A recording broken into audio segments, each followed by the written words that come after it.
Hi, TECHknitter here with a short video to support the blog post about lanyard making. I want to show 4 things here today.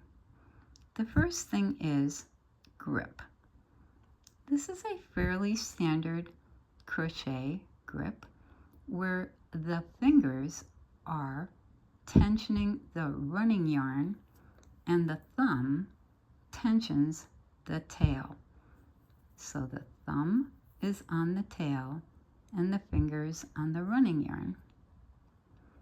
The second thing I want to show is stitch mount. If I insert my crochet hook under from left to right, and if I look at that, I get a kind of an S shape. That white yarn is describing an S shape over the needle. So this is called an S mounted stitch. I turn the hook down to lock the yarn onto the hook and pull through. Once again, under from left to right. If I look, I see that S shape. Turn the hook down, lock the yarn on, pull it through. Standard grip, S mounted stitch. Now it is also possible to catch the yarn directly without wrapping it around the barrel of the hook, and this is called a C mounted stitch because you can see the green yarn describes the form of the letter C. The green yarn is not around the barrel of the hook. It just goes directly under the hook itself.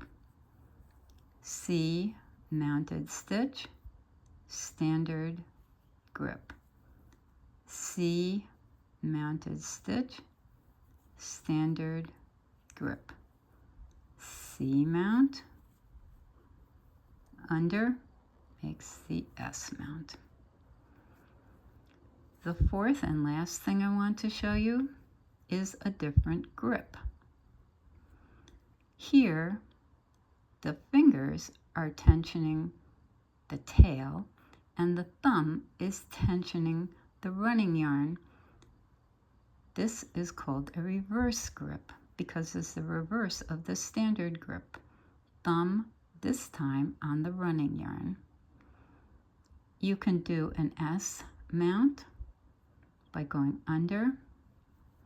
Now you have to kind of turn your hand around to see that that is indeed an S mount, but so it is. There is that S shape over the needle. So to do an S mount with reverse grip, you just want to make sure that you're going under and catch the yarn. S mount, under, and pull through. It's also possible to do a C mount with reverse grip, catch the yarn directly, and pull through.